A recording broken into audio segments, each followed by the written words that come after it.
Hello. Hi, folks. I think we're actually live now.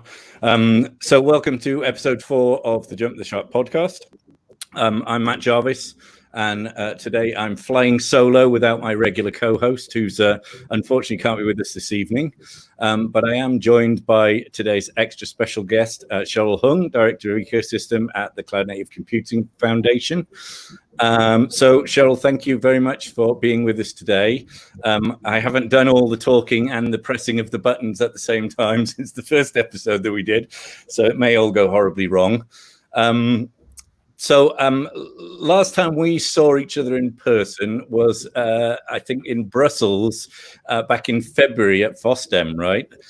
I know it seems like a lifetime ago now. How is the lockdown vibe going for you? Exactly. Like the idea now of traveling to Brussels and meeting with thousands of other people just seems unimaginable, right? Yeah. But yeah, like it feels like things are, kind of slowly getting over the worst of it, at least here in London. So, I don't think things are going to be back to normal for a little while. So that's why we're doing, but that gives us the opportunity to do these kind of virtual chats. So, you wouldn't really lose them.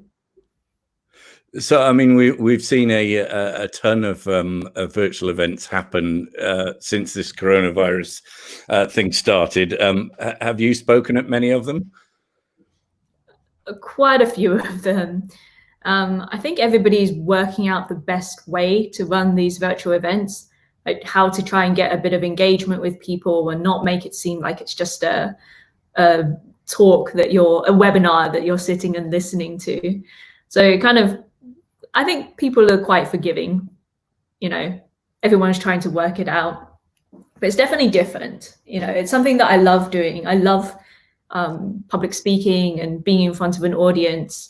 So, it's not the same, but I'm sure you know that as well. Yeah, I mean, I found it bizarrely. I've got more. Not nervous exactly, but I find these video things. I'm getting more used to them. But I think when I first started doing them, they were. I found them more difficult than being on a stage and talking to people. There's definitely a difference in engagement, and I mean, there's depending on which events platform people are using. There's been various conferences I've done where it's like you're on a Zoom call on your own, and it's like, which is just very weird from a speaker perspective. And you have to sort of use loads of energy and try and direct it towards a camera, which you don't get any feedback back.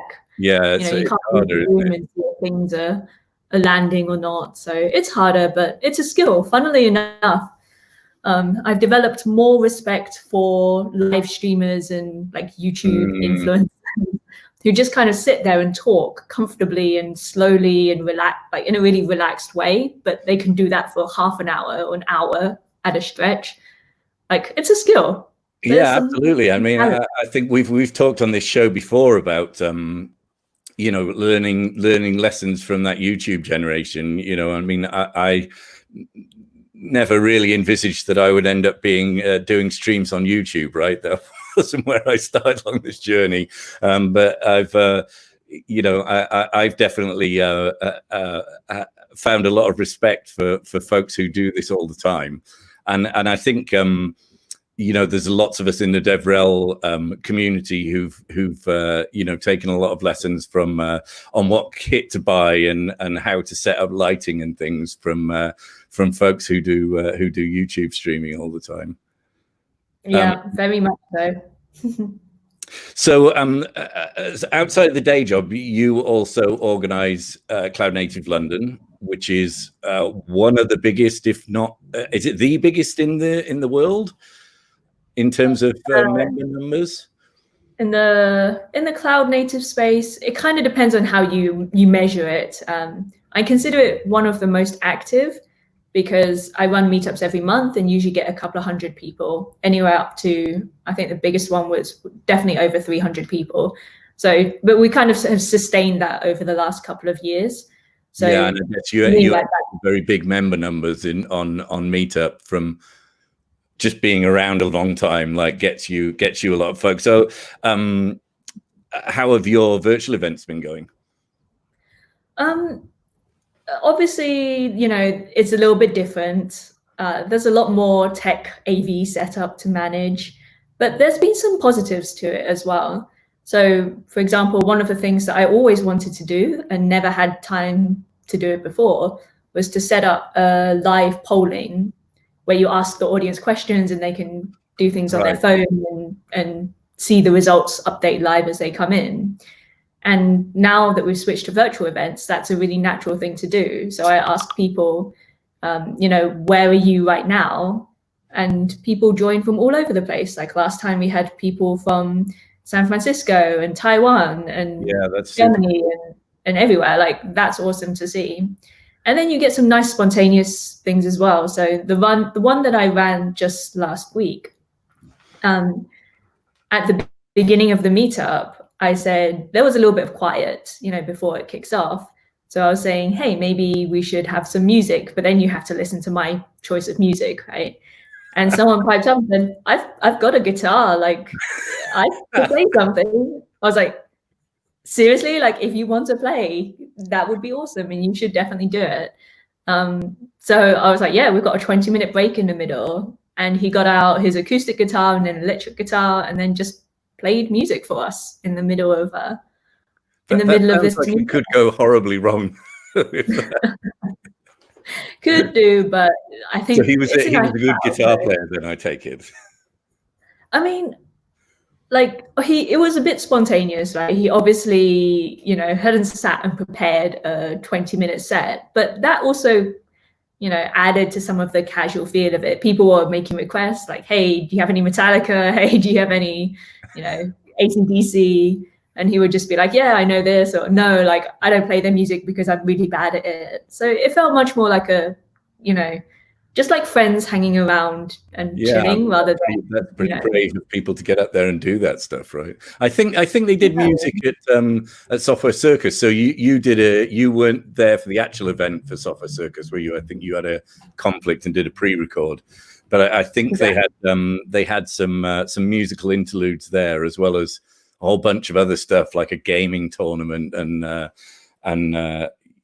as you said at the start, I think folks are all looking for new ways to do these kind of things and make them more engaging. And but you're right. I mean, we've had for the Cloud Native Manchester events, we've had folks joining now from all over the place. I mean, not internationally that I know of, but definitely from across the UK, which is clearly we wouldn't necessarily get that for in-person events. I mean, so have you found it, like, have you made any changes or so you thought worked well?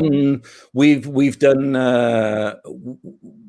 we kind of had the one thing that we did for the last one was we had someone wanted to actually sponsor, and so we did a giveaway of Just Eat vouchers so that folks could actually have food at home while they were watching the meetup on YouTube. I would have liked to have some interactivity about that. Maybe they could post some video of them. Yeah. We haven't quite got to that stage yet. I mean, we're using a StreamYard platform, onto YouTube. So from a I guess it's there's bits of it that are kind of the same in the sense that you've got someone presenting there, but we've tended to have the hosts and the speakers all live in the stream, so we'll have a bit of chit chat in a bit more of a kind of panel vibe than we would have done. We probably wouldn't have done that if we were doing live events, but these things are all developing as we go on, right?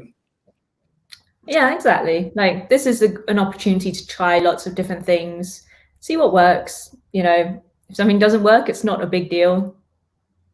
Yeah, I mean, I think one of the things that I've noticed is these virtual events are all happening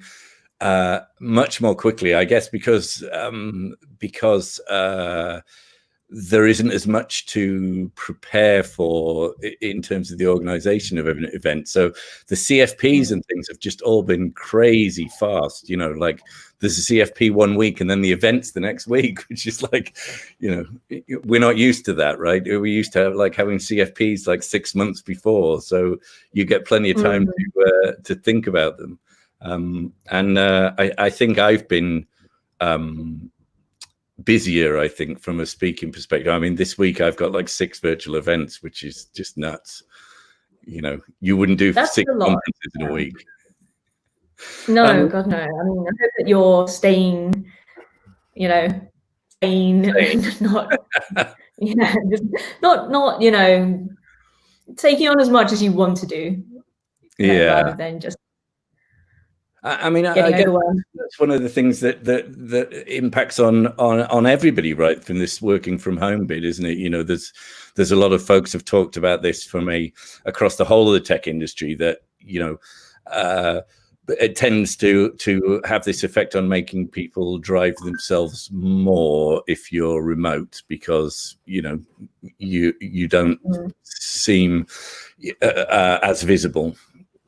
You know, well, it doesn't feel like so much of a commitment, right? Because you're not traveling anywhere, you're just at home. You know, it takes an hour and then you're done. But actually, it does take quite a bit of energy. Yeah. You know, even if it doesn't feel like it.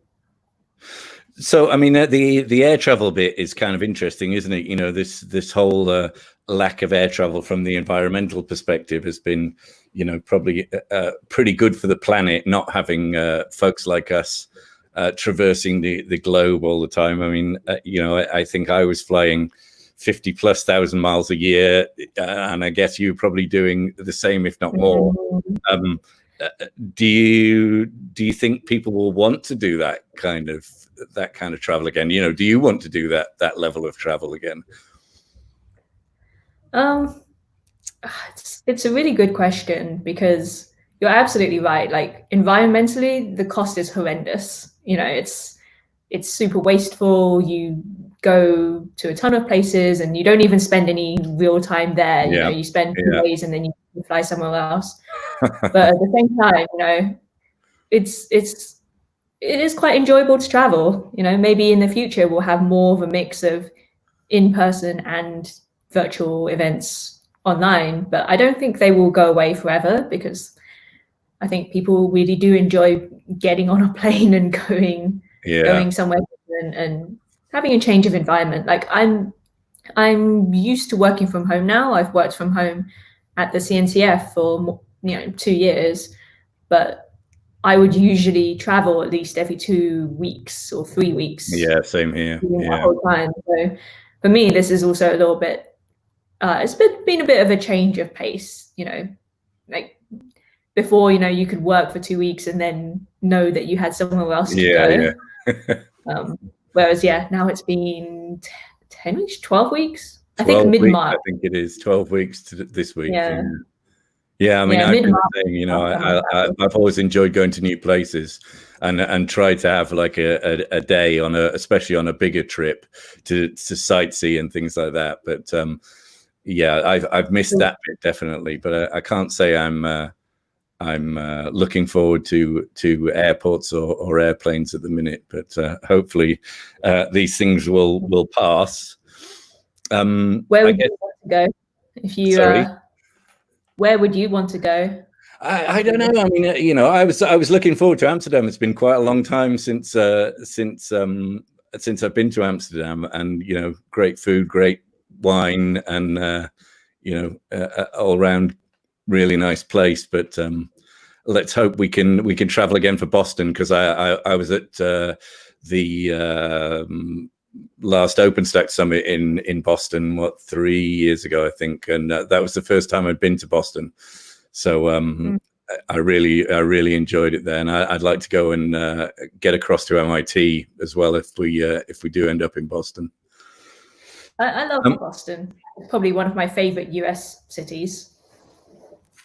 Yeah, it's a super nice place. It's surprising. I'd never really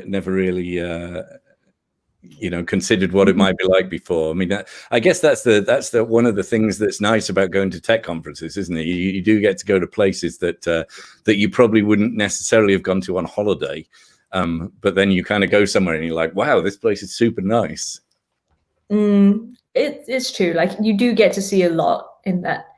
I know that before we would complain like, hey, I've been traveling so much and I'm really tired and everything. But honestly, it is a lifestyle which, it means you get to see a lot of places and you get to do a lot of fun things. So yeah, I think DevRel will eventually go back to doing that again. But I'll be very curious to see if some of the larger events, the ones that are more like, I don't know, like Apple's WWDC, maybe they will stick to online events and sort of trade off the face-to-face with a wider reach. Yeah, I mean, I think, in our community, we're used to looking at KubeCon as being the big thing, right? But I mean, there's some of these other industry events like Dwarf KubeCon. I think like the Salesforce one is like 20,000 people or something crazy like that, and which is much Mobile World Congress. Yeah, I've been to 100,000 people. Yeah, that's insane. I mean, that's conference halls the size of with single stands in them, the size of a football pitch. Just absolutely crazy, the amount of money that people drop on some of those things. Yeah, but I think if there is a positive out of this, it's that we can all take a moment to think like, what is the environmental impact of this? Is it really necessary? And then make a choice. Like, some things will survive and keep going, and some things will say, oh, it's fine. Like, it didn't need to have however many thousands of people getting on planes to go to that place. Yeah, let's hope so. I mean, some of those photos of air pollution or the lack of air pollution in some cities worldwide has been unbelievable, especially places like India and stuff, where they hadn't been able to see the Himalayas for like 40 years, and now the view of the Himalayas is completely clear. It's crazy. So I guess the other big news in the last couple of weeks is that you've got a new boss. So Dan has moved on to his next thing, which is that's a COVID-19 related project, right?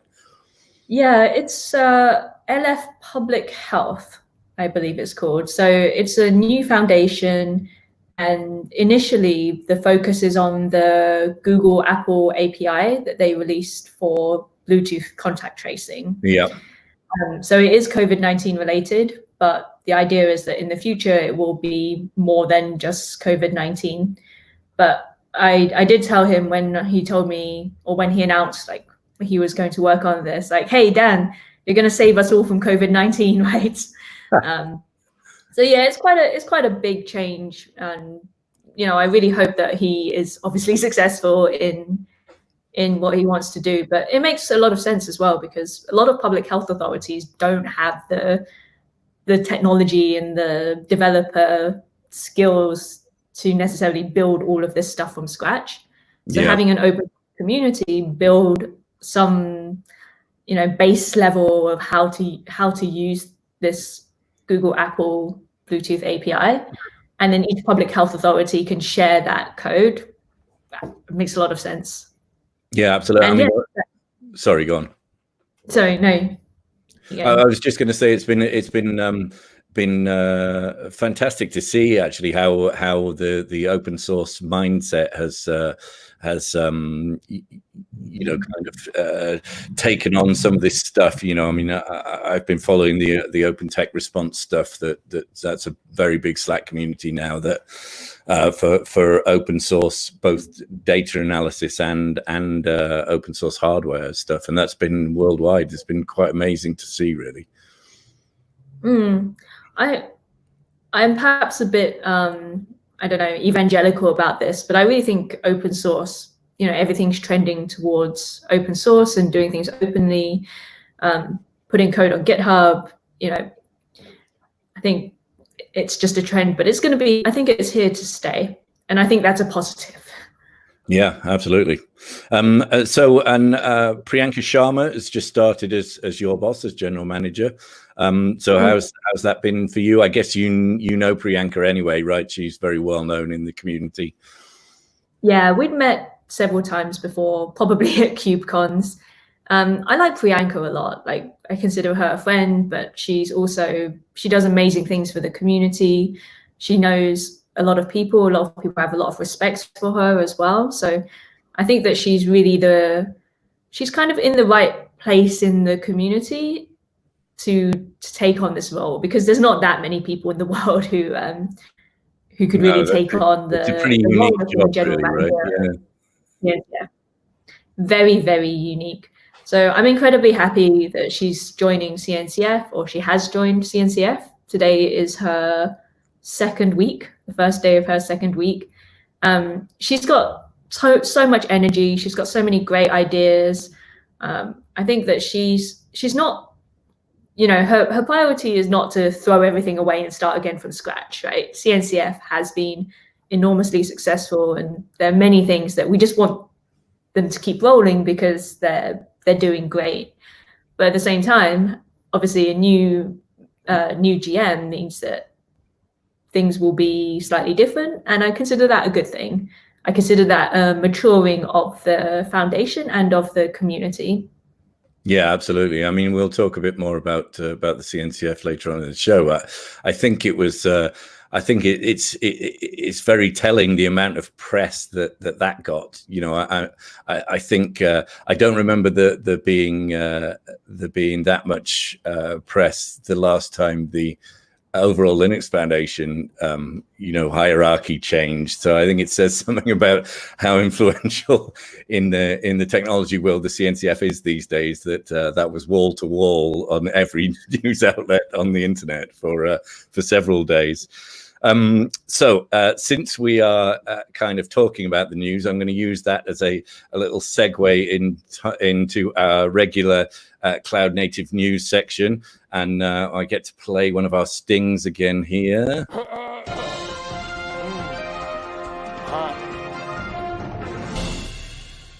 How much time?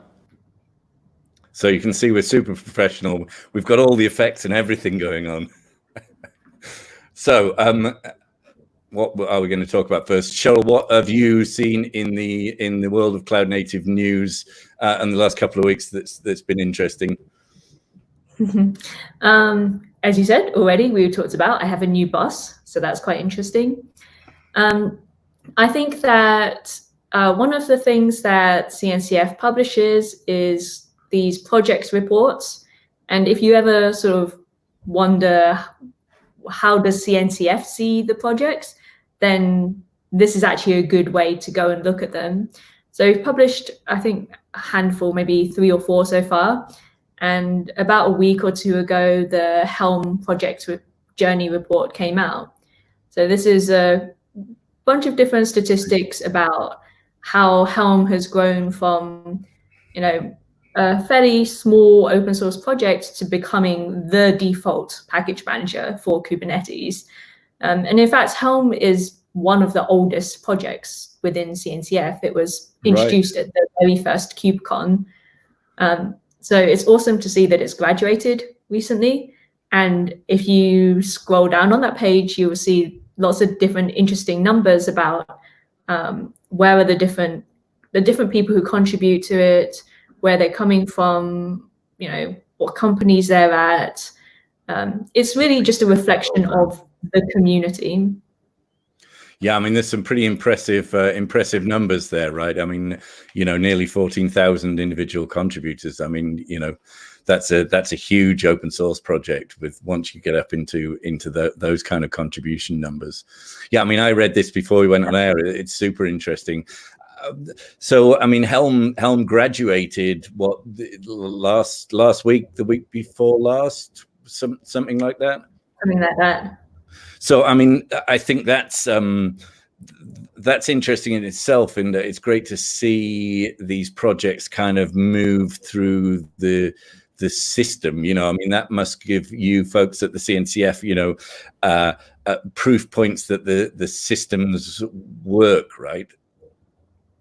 I mean, the system is very deliberately set up to be a reflection of reality, right? Like the system is a system, and just having a level, whatever, is only as helpful as it's a forcing function for the right kind of behaviors. Yeah. So, for example, getting security audits, having open source projects which are backed by multiple companies and not just backed by a single one. Like, it's these kind of behaviors that make it possible for projects to graduate up that sandbox incubating graduated. So for me, seeing Helm being graduated is less important than seeing like, oh, Helm has this really healthy community of people, and that means that you can trust that it will be there for the long term. So I was trying to think whether there was any proof points in the other direction. I mean, have we seen any projects that kind of haven't worked out in terms of their community adoption and the governance since the CNCF started? Yeah, we have. So Rocket was one of the early projects. You remember Rocket? Yeah. It seemed very promising initially, and then after a while, especially after the CoreOS acquisition by Red Hat maintained it for a few more years and then announced that they were going to stop supporting it. So at that point, the Rocket project got archived, which is not to say that Rocket is dead, but it meant that it wasn't seeing the community growth and the adoption. Yeah. And it's been now, I think, forked into Flatcar. I think it's called Flatcar Linux. Flatcar container. Yeah. Which is it's still OS. Yeah. It's interesting. Yeah, it's still kind of alive, but that process again is like, it's an indication of maturity. Not everything is going to survive, but for those that don't, there's a way to deal with that. So we talked on the show a couple of weeks ago about the changes that have been proposed around Sandbox, and I think the Sandbox process has been a bit of a point of contention for some folks in the community. What do you think? How do you think that'll end up playing out in terms of Sandbox and what happens there?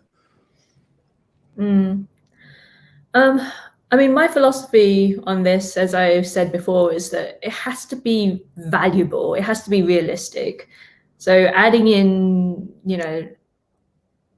stuff that reflects, the bureaucracy of the TOC is not particularly helpful if that doesn't actually help with the project itself. I am kind of still optimistic that this is more of an operational change. I don't think it's going to be. I think there was a lot of frustration that projects were waiting to enter Sandbox for a year, or they were waiting for review for a long time. And I think if that process is smoothed out, that is that will be the important part, rather than the changing of what Sandbox fundamentally means. Yeah. I mean, I guess it's a tricky situation, though, isn't it? I mean, there probably could be 200 projects in Sandbox right now, if not more, because it's a kind of reflective of the growth of the ecosystem, right? That there's just so many projects out there that all really want to get Sandbox because they're going to get more visibility or whatever, and so I do feel some sympathy for the talk there in terms of trying to manage that deluge. It's a lot. It's definitely a lot, but I'm just as interested as anybody else to find out what Sandbox is going to end up as. Because in a sense, I'm somewhat neutral from the discussion. Like, I myself should not be giving a view on what I think is right or wrong.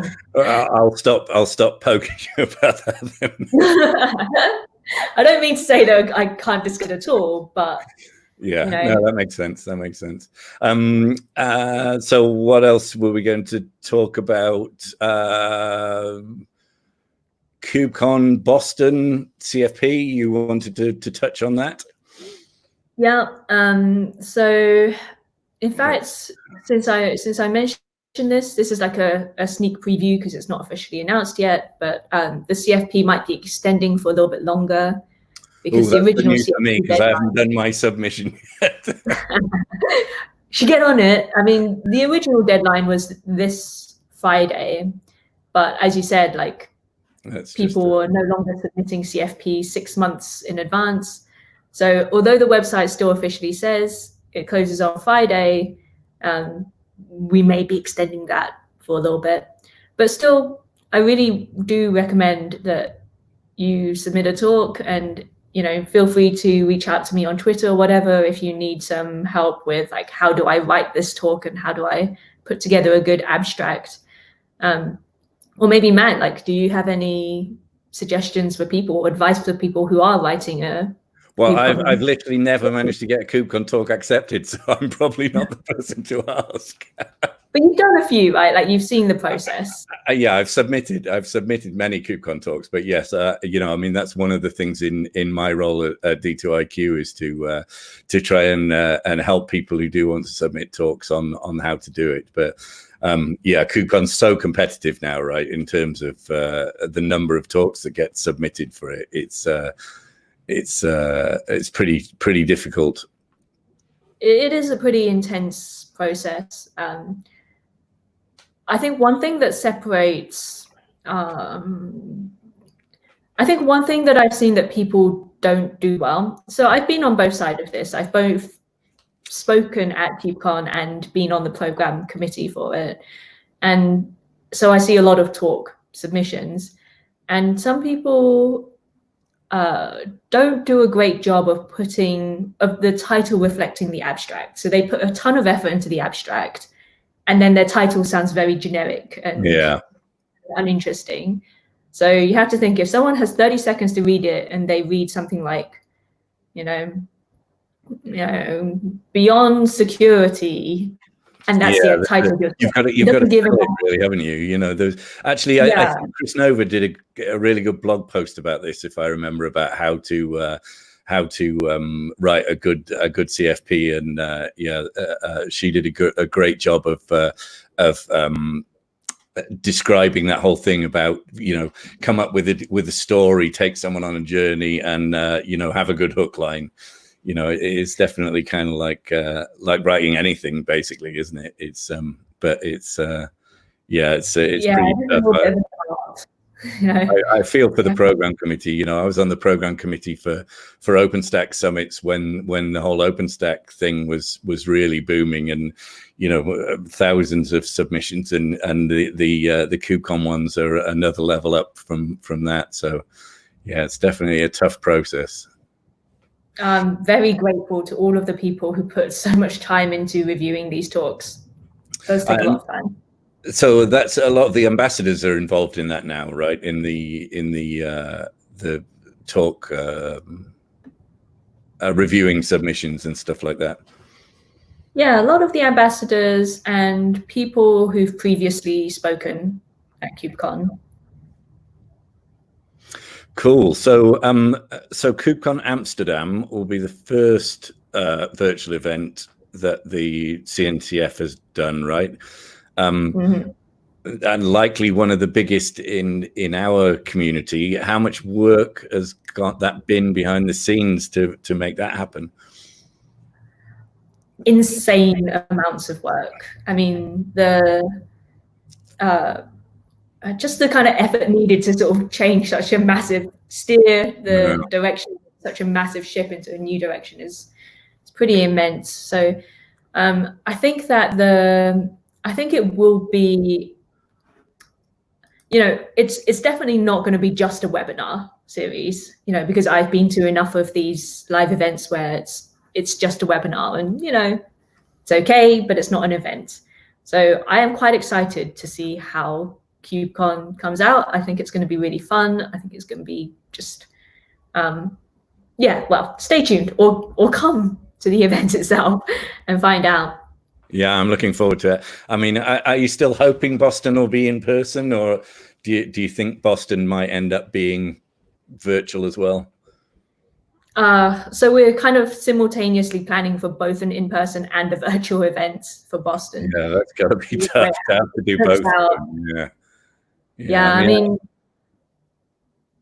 I think this, whatever the state has said, that there can be no large events until the beginning of September. But, you know, who knows? Everything can change. Yeah, and I mean, a lot of folks perhaps don't appreciate the amount of both work and money that it takes to put on big in-person events. You know, there's a huge financial risk for anybody putting on that kind of stuff. So it's a tough situation to be in, where you've got to simultaneously plan for both. On a much smaller scale, one of the programs that was starting up and is now on hold is Kubernetes community days, which is like the DevOps days, like the community organized conferences. And I decided I wanted to run the London one. Of course, that's not going to happen.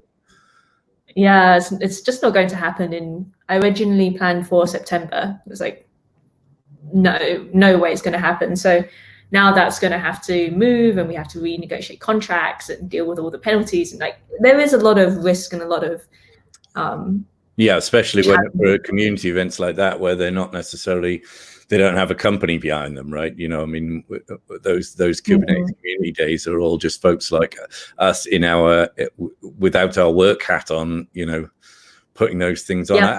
I thought that was one of the things this year, that it was really sad in a way that you know, the pandemic bit, because the Kubernetes community days stuff was gathering so much momentum. I think, you know, before lockdown there was something like there was 30 or 40 of those already in play, with another, you know, proposed about 20 or 30. So it was really gathering momentum, that, wasn't it? It was a shame. There's so much, you know, eagerness and excitement around it, and I'm also very sad that we're not going to see that for a little while yet. But, you know, once things get back to normal, then I think we'll revive the Kubernetes Community Days program and start having people submit their conferences again. Yeah, great. Oh, well, we're certainly looking forward to doing the one in Manchester. It'd be great. I have to come up to Manchester for that. Yeah, absolutely. Well, I'm hoping you're going to speak at it. So that too. Either way, though, I'd still like to come. There was I was just flicking through the things that I'd found interesting this week. I found I came across this super nice infographic that someone at Red Hat had put together, which was this top 10 must-know design patterns for Kubernetes beginners. And it did make me think. You know, I love a good infographic, but this reminded me that it's not very easy in our world to, you know, you tend to forget how much that beginners have to understand all this stuff. You know, I was quite surprised that this was beginners patterns. You know, I think. I wanted to talk a little bit about the CNCF landscape infographic, you know, because this kind of reminded me when I was putting together this show about that. You know, when that first came out, it was pretty easy to understand, and you know, it's now kind of this gigantic thing.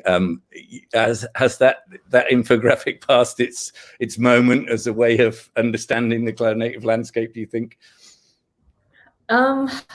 Yes, perhaps victim of its own success. You know, it still gets updates. People still love to say like, "Hey, look, this is us on the CNCF landscape." But I got to admit that, as in the shoes of an end user, of someone who's adopting Kubernetes, it's probably too much. You know? Yeah.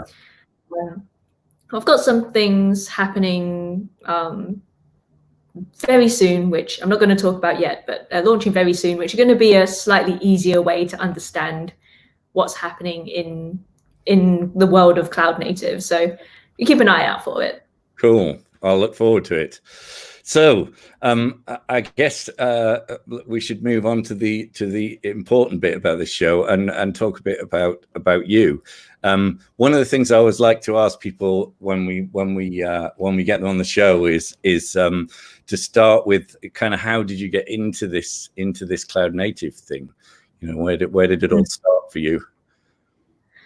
In fact, something that you mentioned just a moment ago reminded me that I'm a computer scientist. I have a computer science degree, and systems design was one of my worst courses. So I'm half inclined to think the reason that I'm in this space is because I'm actually bad at distributed systems. And this makes it somewhat easier, right? But on a more concretely, I started my career as a software engineer at Google. So building Google Maps, like writing C++ code and then deploying it using Borg. So it was early enough in my career that I just learned that is how you build distributed systems. Right. I left Google in 2015, just as containers were starting to come up.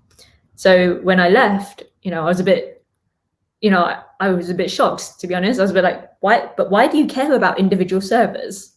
Like, no one cares about individual servers, right? Because you'd only ever experienced the life of deployment inside Google, right? Exactly. I'd only ever deployed, if I'm deploying something, it's to some abstract idea, notion of the server. So you'd never felt the pain of the real world. So I came out and I said, when containers started coming up, I was like, okay, I've seen this already. I know how this works. And similarly, Kubernetes derives from Borg. It's quite similar to Borg in its principles. So it was quite a natural change for me to go from, I'm doing it myself, I'm writing and deploying code myself, to let's help other companies and other people to use this new paradigm of cloud native. So, I mean, that's lots of people kind of have this idea that all of Google runs on Kubernetes, but that's kind of not true, right? Is it? Are Google even using Kubernetes now? Maybe for some isolated projects here and there, but as with anything else, once you spend 10, 15 years building something in with the assumptions, and it becomes very, deeply tied to how that's built, it's too difficult to migrate. I mean, folks are often surprised, when I talk about Mesos, that, folks like Uber and Netflix are running on Mesos, and people are like, why do they want to use that? Why don't they use Kubernetes? But there's ingrained expertise and things, isn't there, in those kind of systems that you don't want to just stop and change for the next shiny thing. Yeah, absolutely. One of the nice things about Cncf is not the Kubernetes foundation. It's not just about Kubernetes, even though Kubernetes has kind of won that mind share war. But it does include things like Mesos, and it includes Docker Swarm, and it includes all the different ways you could just do it with VMs and not worry about containers at all. Yeah, or bare metal. Yeah, you could. Yeah, I mean, it's more of a mindset than a specific technology, at least in theory. So let's talk a little bit about your job at the CNCF. So you're director of ecosystem. So what does that actually involve? What do you do? So I see my mission as to drive the adoption of these projects, of Kubernetes and the 30, 40 other projects at CNCF. So in particular, that means that I work primarily with end users as opposed to the maintainers and the vendors of projects. And I work with these end users to get them, number one, sort of help build a community. Number two, get them active and engaged and working with the rest of the open source community so that they can, ultimately what we want is for them to be successful at adopting these products, these projects.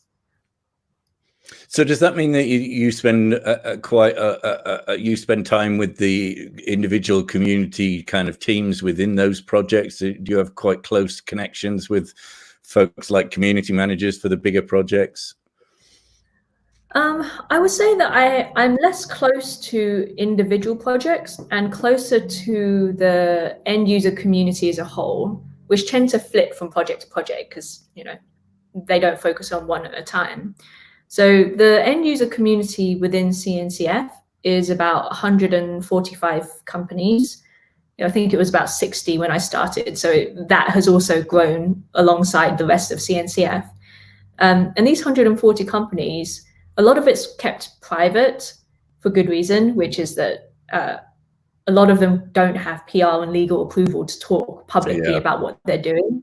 But within a closed group, they can find other people who are adopting the similar technologies, they're on the same journey, and they've run into the same challenges. They can ask, like, why did you make this decision here? And do you recommend that we should be doing the same or something else? And it's these kind of discussions that are very hard to just, I suppose you could go on the Kubernetes Slack and ask 100,000 people, but smaller. Yeah, and get absolutely zero useful answers possibly as well. So do you advocate for those folks to share more widely outside of that group of end user companies, or is that difficult for a lot of them? No, very much so. I mean, we do publish case studies. We help put together, that's both written and video case studies to show off what some of the companies are doing. That helps them, obviously, like from a branding perspective as well, because often they want to be known as someone who is working in open source and is part of the open source community. And then that initiative, which I hinted at before, is also an initiative which is going to encompass the whole of the end user community, and it's going to kind of aggregate and anonymize some of these discussion points, and then that means that we can share them publicly. Yeah, that sounds great. I mean, I think for someone who's been around open source for quite a long time, there's always been this for some companies that difficulty in sharing their experiences or contributing code. That those things have kind of always been around. I think a lot of companies are starting to realize, though, that it's that it's valuable to them, both in terms of their own go-to-market strategy, but also in terms of recruitment, right? That when all of your systems are based around open source software, you need to be out there a bit more and talking about it in order to get engineers. I mean, developers are in short supply, right? Like they want to go to companies that show that they're putting time and energy into working with open source communities and contributing back to open source projects. So it's a good thing for these companies as well. But I think the major difference is that for many vendors, getting involved with open source is easy to justify because you're putting your projects out there and getting people to use them. For end users, often it's the opposite. It takes time away from the things that will contribute to their business. So the dynamic's a little bit different. Yeah, I mean, that's it's been super interesting to watch how things like the To-Do group has grown over the last few years. I don't know whether you're familiar with that, right? And that growth of open source program offices inside companies who you wouldn't necessarily even associate with open source. There's a huge list of companies there where they might not even be software companies. They're not selling software, right? But their business has become almost entirely about creating software, and so people are seeing the value in building those kind of organizations within their organization. I think it's a great trend. So a lot of folks might not, this might seem a bit of a strange question, but a lot of folks might not be entirely clear what it is that a foundation actually does. So can you kind of describe what the work of a foundation like the CNCF actually is?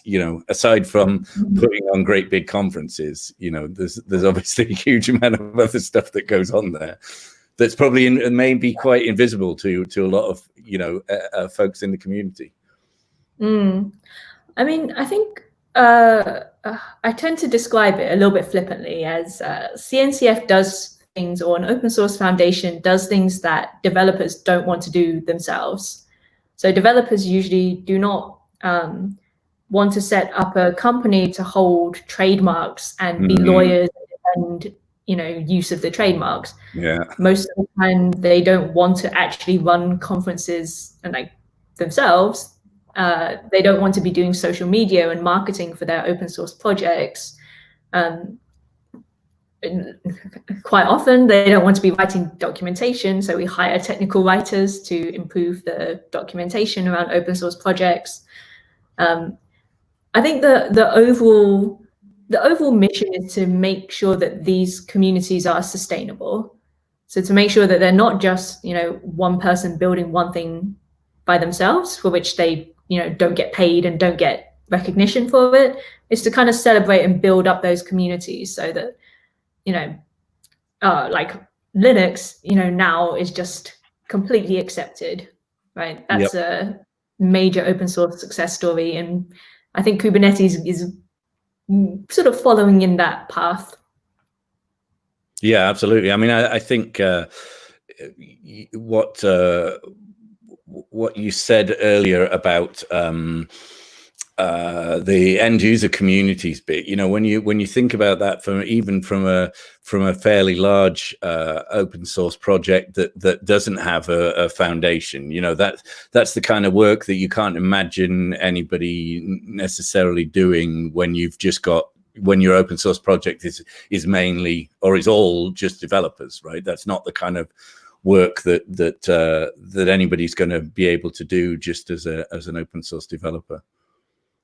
Yeah, I mean, you could, of course, if you wanted, everybody could set up their own email servers and handle their own mailing lists and, manage their own Slack channels and hire a graphic designer to do artwork. And, you could absolutely do all these things yourself.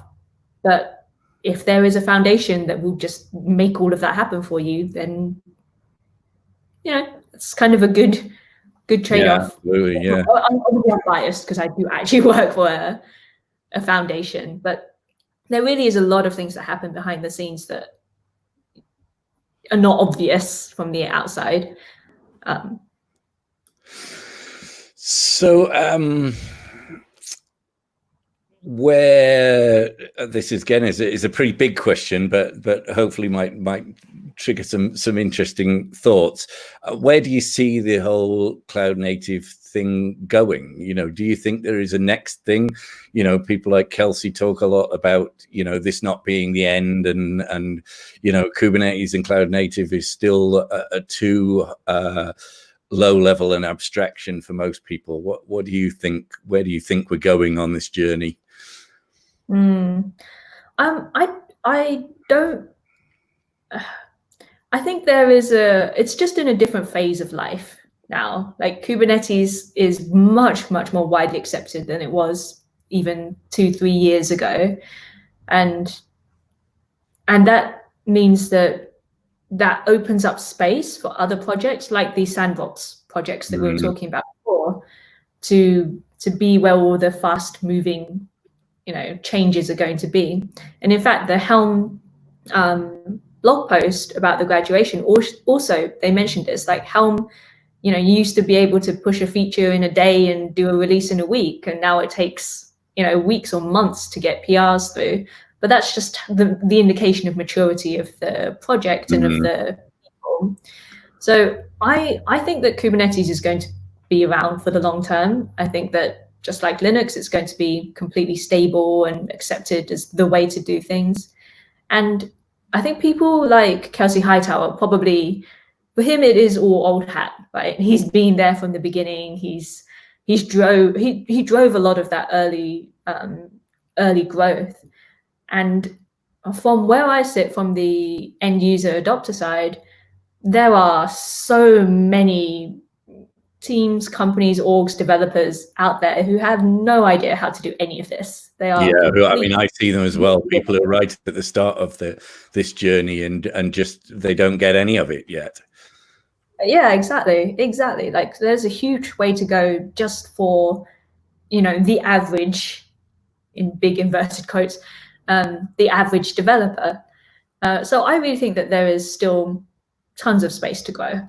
Yeah, I think it's always interesting. I've seen a few of these trends through my career, and the growth of Linux, obviously, and then having been very involved in OpenStack, and people say, "Oh, OpenStack, is that still a thing?" OpenStack's like a $10 billion a year industry or something, right? It's just that it's not shiny anymore, so you don't get 5,000 people going to conferences about it because people are just using it in the real world to in business, relying on it, and I guess the same happens with all of these trends, is that we get to the point where they're just accepted, and people are relying on it every day, and it does become less. It becomes less, changes less, and it needs to change less, because people start to rely on it, and they can't have things breaking all the time. Because their business is running on it. Yeah, exactly. Like it's not reasonable for things to change all the time. That sort of early phase where everything was always happening. So yeah, I think it's a positive. And as I said, it opens up space for smaller projects or projects in more specific areas to come up and be the fast changing experimental stuff for people who want to do that. So I guess we're coming towards the end of the show now. What we like to do in our last little section before we go is just a couple of things that have been interesting to you that are maybe entirely outside of cloud native. What have you come across in the last couple of weeks that's been interesting? So one of the things that is my kind of hobby is I'm learning Mandarin at the moment. Awesome. So my parents are from Hong Kong, so I have some Cantonese background, not starting completely from scratch, but it's still hard work. It's still a lot of work. And Anki is a fairly well-known language learning tool, but let's put that up on screen. I came across it for the first time fairly recently.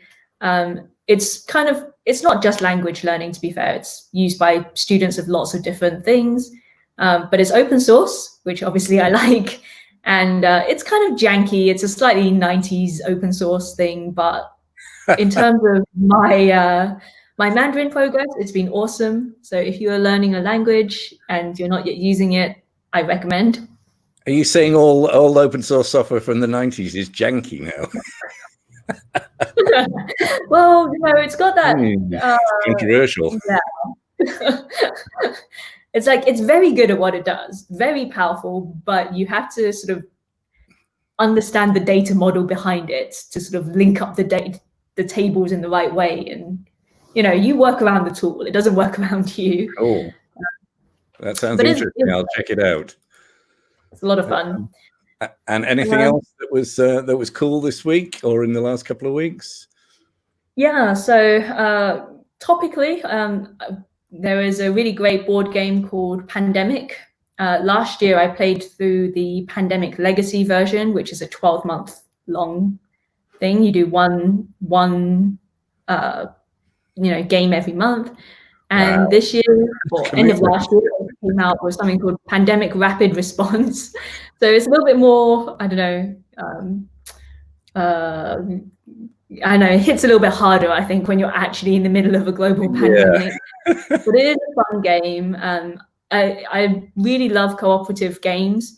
I tell people this because I tell people that it's because I'm not very competitive, but to tell you the truth, it's more that I'm a little too much. So like I make both a poor winner and a poor loser. So I figure being cooperative is the way to go. But yeah, Pandemic Rapid Response, really fun. If you love board games, go for it. Awesome. Well, I guess that's we've pretty much reached the end of the show. So thank you, anyone who's been listening on the live stream. Please do like and subscribe below, and you can follow us on Twitter at WeJumpSharks. You can find all of the previous episodes of this podcast on the YouTube channel. There's some super interesting guests on there. So if this is your first visit, please do check them out. And tune in on the 22nd of June, where we'll be talking to Adrian Moat, who's Chief Scientist at Container Solutions and maintainer of the Trow Registry. Thank you again so much, Cheryl, for joining us. Thank you, it was super fun. Cool, I've really enjoyed it too. Awesome. And thank you to our sponsors, Day2IQ, and we'll see you next time.